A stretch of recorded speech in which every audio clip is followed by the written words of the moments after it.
Shah study centre में आपका स्वागत है। आज मैं बिहार बोर्ड मैट्रिक 2021 का इम्पोर्टेंट क्वेश्चन जो कि साइंस का है, बहुत ही मार्वेलस क्वेश्चन है, सेट बाय सेट मैं बताऊंगा। ठीक है, आप इसे ध्यान से पढ़ना है और समझना है। पहला क्वेश्चन देखते हैं क्या बोल रहा है। पहला क्वेश्चन बोल रहा है किस दर्पण का फोकस दूरी ऋणात्मक होता है। तो सबसे पहले हम ये समझते हैं किस दर्पण का फोकस दूरी ऋणात्मक होता है। तो दर्पण में पहले हम बनाते हैं गोलीय दर्पण। गोलीय दर्पण बनाएं तो ये गोलीय दर्पण हो या गोलीय दर्पण दो पार्ट्स में बढ़ जाता है, एक उत्तल दर्पण एक अवतल दर्पण। उत्तल दर्पण और अवतल दर्पण का वक्रता केंद्र हमेशा बीच में होता है। तो यहाँ पर आपको ध्यान से देखना है, ये मान लिए उत्तल दर्पण है और ये अवतल दर्पण। अवतल दर्पण का जो उभड़ा हुआ सतह है वो रजतीत होता है, उत्तल दर्पण का जो धंसा हुआ सतह होता है वो रजतीत होता है। तो उत्तल दर्पण का दायां साइड फोकस दूरी होता है और अवतल दर्पण का बायां साइड फोकस दूरी होता है। तो जिधर रंगा हुआ भाग होता है वो प्लस होता है और जिधर परावर्तक सतह वो माइनस होता है। जिधर रंगा हुआ भाग होता है उधर प्लस होता है, जिधर होता है माइनस होता है। तो यहाँ पर आप खुद देख सकते हैं किस दर्पण का फोकस दूरी ऋणात्मक है। तो फोकस दूरी जान रहे हैं तो अवतल दर्पण, इसका जो आंसर होगा वो अवतल दर्पण होगा, 1 का 2 होगा। नेक्स्ट आते हैं, क्वेश्चन बोल रहा है लेंस की फोकस दूरी f और वक्रता त्रिज्या r का कौन सा संबंध है। तो f बराबर जानते ही जनरली शुरू से पढ़ते आए f बराबर r/2 होता है। f बराबर क्या होता है r/2। इसका जो आंसर होगा 1 का 2 होगा। नेक्स्ट आते हैं, देखते हैं क्या है। निम्नलिखित में से किस माध्यम में अपवर्तनांक सबसे अधिक होता है। तो सबसे अधिक अपवर्तनांक जो होता है वो हीरा में होता है, सबसे ज़्यादा जो होता है वो हीरा में होता है, 4 होगा। नेक्स्ट देखते हैं क्वेश्चन नंबर 4 में देखते हैं सामान्य दृष्टि के लिए स्पष्ट दूरी न्यूनतम कितनी होती है, 25 cm होता है, 2 होगा। नेक्स्ट क्वेश्चन आते हैं, श्वेत प्रकाश का कौन सा वर्ण किसी प्रिज्म से गुजरते सबसे कम झुकाव होता है। सबसे कम झुकाव होता है वो लाल रंग का होता है और सबसे अधिक झुकाव जो होता है वो बैगनी का होता है। नेक्स्ट आते हैं क्वेश्चन नंबर देखते हैं 6। क्वेश्चन नंबर 6 में बोल रहा है निकट दृष्टि को किस लेंस द्वारा उपयोग कर संशोधित किया जा सकता है। तो इसको अवतल दर्पण यानी अवतल लेंस से बना चश्मे का यूज़ करके हम निकट दृष्टि दोष को दूर कर सकते हैं। और निकट दृष्टि दोष को हम लघु दृष्टि दोष भी कहते हैं, जिसको हम अवतल लेंस से दूर कर सकते हैं। और एक होता है दीर्घ दृष्टि दोष, जिसको दूरदृष्टि दोष कहते हैं। दीर्घ दृष्टि दोष और दूरदृष्टि दोष को जो हम सही करते हैं वो उत्तल लेंस से करते हैं। नेक्स्ट क्वेश्चन बोल रहा है वैद्युत प्रतिरोधकता निर्भर करती है। तो वैद्युत प्रतिरोधकता निर्भर करती है वो चालक के पदार्थ की प्रकृति पर निर्भर करती है। इसका जो होगा सी होगा। नेक्स्ट देखते क्या बोल रहा है कि विद्युत शक्ति का एसआई मात्रक क्या होता है। विद्युत शक्ति का एसआई मात्रक जो होता है वो वाट होता है। विद्युत शक्ति का एसआई मात्रक जो होता है वो वाट होता है। नेक्स्ट है कि एक यूनिट विद्युत ऊर्जा का मान कितना होता है। 1 यूनिट में विद्युत ऊर्जा का मान जो होता है 3.6 × 10⁻⁶ जूल होता है। 9 का 4 होगा।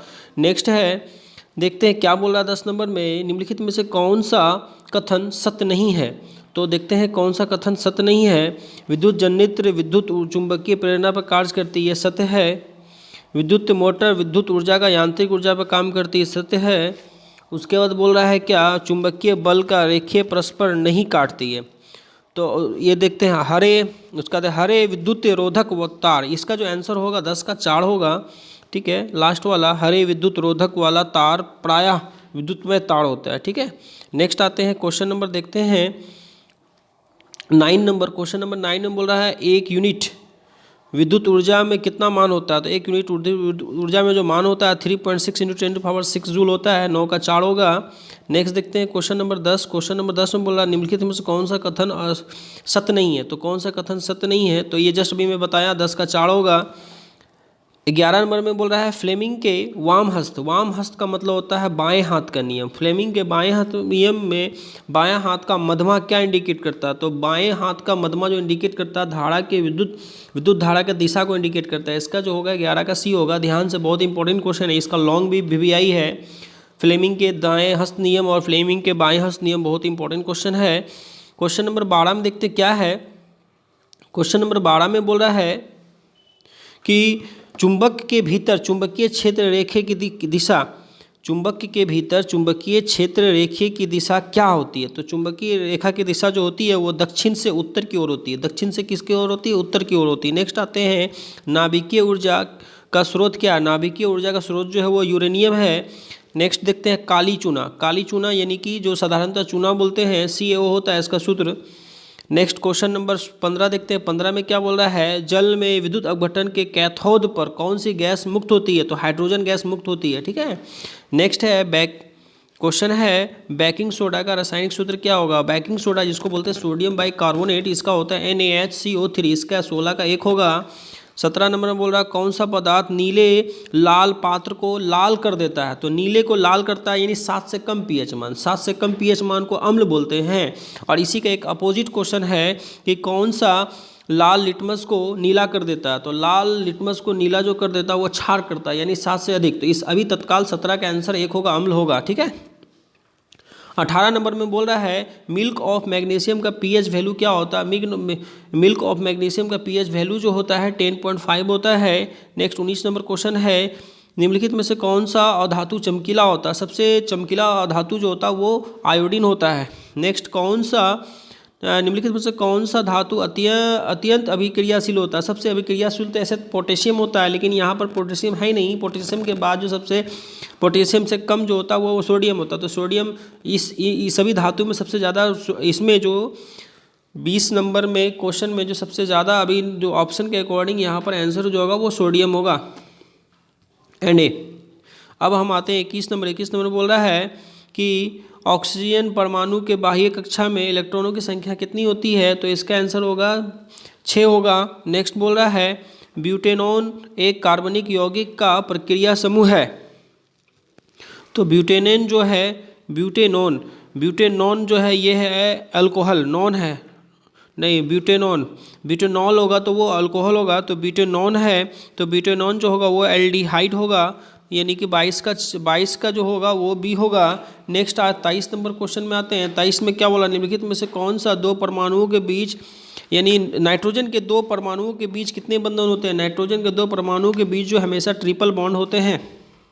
नेक्स्ट आते हैं 24 नंबर क्वेश्चन में। 24 नंबर क्वेश्चन बोल रहा है, एल्कीन का समान सूत्र होता है। एल्कीन का समान सूत्र होता है CnH2n होता है, इसका जो 24 का 2 होगा।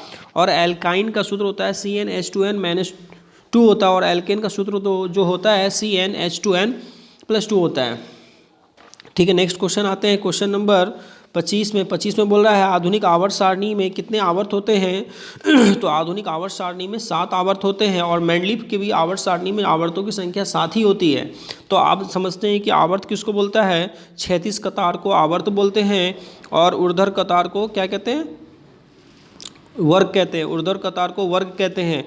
तो यहाँ पर एक क्वेश्चन और मैं रिपीट कर रहा हूँ, आधुनिक आवर्त सारणी में वर्गों की संख्या जो होती है वो 18 होती है।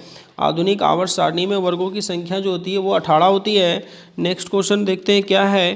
क्वेश्चन बोल रहा है, नेक्स्ट क्वेश्चन नंबर 26 में देखते हैं, समूह में ऊपर के नीचे जाने परमाणु के क्या परिवर्तित होती है? तो समूह में जो ऊपर से नीचे जो जाने में परिवर्तित होती है, इसका जो आंसर होगा वो परमाणु साइज बढ़ता है। क्या होता है? परमाणु साइज बढ़ता है। कौन सा एंजाइम इम्यूनोकृत वसा को पाचन करता है? इसका जो आंसर होगा वो लाइपेज होगा। इसका जो आंसर होगा वो लाइपेज होगा। नेक्स्ट बोल रहा है क्वेश्चन बोल रहा है कि सामान्य परकुंचन पर, तो इसमें जो होगा समान परकुंचन रक्तचाप जो होता है वो 120 mm होता है और शिथिलन जो होता है 80 mm होता है। नेक्स्ट देखते हैं क्वेश्चन, नेक्स्ट क्या है? क्वेश्चन नेक्स्ट है, देखते हैं क्या बोल रहा है कि पत्ती में प्रकाश संश्लेषण द्वारा बना भोजन को पादप के अन्य भागों में जो पहुंचाता है उस काम है फ्लोएम का। और जाइलम का काम क्या है? जाइलम का काम है यानी जाइलम का जो काम है वो पानी यानी खनिज लवण को जड़ से अवशोषित करके पत्ती तक पहुंचाना जाइलम का काम है। और फ्लोएम का काम है बना हुआ भोजन को पौधे के हर भाग में पहुंचाना। 30 नंबर क्वेश्चन बोल रहे हैं, उस पौधा का नाम बताएं जो कलम द्वारा कायनित प्रतिनिधित्व को प्रदर्शित करता है। तो उसका होगा गुलाब होगा। नेक्स्ट क्वेश्चन है, कालाजार बीमारी जो होता है, कालाजार बीमारी जो होता है किस रोगजनक के कारण होता है? तो इसका आंसर जो होगा लेशमानिया यानी प्लाज्मोडियम नहीं होगा, लेशमानिया होगा। इसका जो होगा लेशमानिया होगा। 32 में क्या बोल रहा है? 32 में बोला निम्नलिखित में से कौन सा द्विलिंगीय पुष्प है? तो द्विलिंगीय पुष्प जो है इसका आंसर जो होगा वो गुलाब पुष्प होगा। गुलाब पुष्प जो है द्विलिंगीय पुष्प होगी। नेक्स्ट क्वेश्चन बोल रहा है मानव में ग्राण ग्रंथि स्थित है।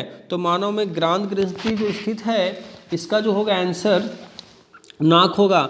मानव में जो है ग्राण ग्राही जो स्थित है वो नाक में स्थित है। नेक्स्ट आते हैं क्वेश्चन नंबर, हमारे शरीर में सभी ऐच्छिक क्रियाएं जो होती है वो जो भी काम हम ऐच्छिक अपने हिसाब से करते हैं वो मस्तिष्क द्वारा। इसका जो 34 का आंसर 1 होगा।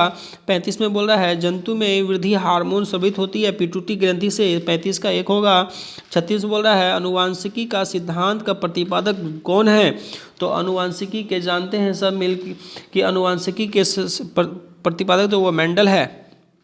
स्त्री में लिंगों की गुणसूत्रों की संख्या जो क्या होता है XX होता है। नेक्स्ट आते हैं 38 में। 38 में बोल रहा है क्या निम्नलिखित में से कौन सा जैव निम्नीकरणीय कचरा है? तो वो टिश्यू पेपर। निम्नीकरण यानी टिश्यू पेपर तुरंत गल जाता है, ठीक है। निम्नीकरण मतलब हो गया कि तुरंत गल जाने वाला। नेक्स्ट क्वेश्चन बोल रहा है आहार। क्वेश्चन बोल रहा है इसमें आहार और पाइन किस राज्य की जल संग्रह है? तो आहार और ये जो है बिहार का है, ठीक है। नेक्स्ट देखते हैं 40 में क्या बोल रहा है। 40 में बोल रहा है प्राकृतिक संसाधन का प्रबंधन के लिए सबसे प्रयुक्त विकल्प कौन सा है? तो प्राकृतिक संसाधन का जो प्रयुक्त रूप से ये है इसका जो आंसर होगा ये इनमें से सभी होगा। कम उपयोग भी होगा और पुनः चक्र भी होगा और पुनः उपयोग भी होगा। इसका जो आंसर होगा वो 4 होगा। नेक्स्ट 41 नंबर में क्या बोला निम्नलिखित में से कौन सा मलेरिया परजीवी है? मलेरिया परजीवी लसीमेन है।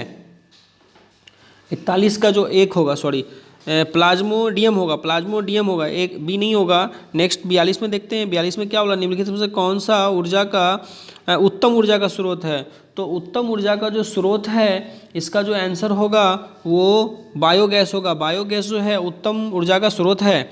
नेक्स्ट है क्वेश्चन बोल रहा है सल्फर परमाणु की बाह्य कक्षा में इलेक्ट्रॉनों की संख्या कितनी होती है? तो इसमें जो आंसर होगा 4 होगा।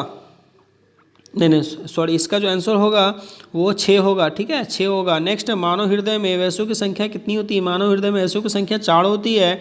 नेक्स्ट देखते हैं क्वेश्चन बोल रहा है कवक के पोषण की कौन सी विधि पाई जाती है? तो कवक के पोषण में जो विधि पाई जाती है वो होगा, एक मिनट, क्वेश्चन क्या, कवक में पोषण की कौन सी वृद्धि पाई जाती है? तो स्वपोषी होती है। नहीं, ये जो कवक जो मृत जीवी में पाई जाती है 45 का जो होगा वो 1 होगा। मृत जीवी में कवक पाई जाती है। नेक्स्ट क्वेश्चन क्या है देखते हैं। क्वेश्चन नंबर निम्नलिखित में से कौन सा असंतृप्त हाइड्रोकार्बन है? असंतृप्त हाइड्रोकार्बन C2H4 है यानी ट्रिपल बॉन्ड। यानी नेक्स्ट आता है निम्नलिखित में से कौन सा लेंस फोकस धनात्मक होता है? फोकस जो होता है धनात्मक जो होता है वो उत्तल लेंस का होता है। 47 का 2 होगा। नेक्स्ट आते हैं 48 में। 48 का देखते हैं क्या होगा। 48 में बोल रहा है किस लेंस का उपयोग कर हम दूर दृष्टि दोष को करें? तो उत्तल लेंस होगा। इसका आंसर जो 48 का 2 होगा।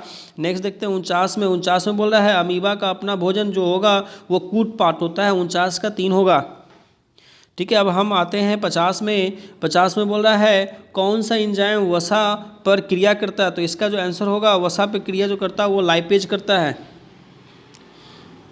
नेक्स्ट होता है किस प्रकार के श्वसन से अधिक ऊर्जा मुक्त होती है? तो वायवीय जो है सबसे ज़्यादा ऊर्जा खर्च करती है। नेक्स्ट मछली का श्वसन को क्या बोलते हैं? मछली के श्वसन नली को गिल्स बोलते हैं यानी गलफड़ा बोलते हैं। 53 में देखते हैं क्या है।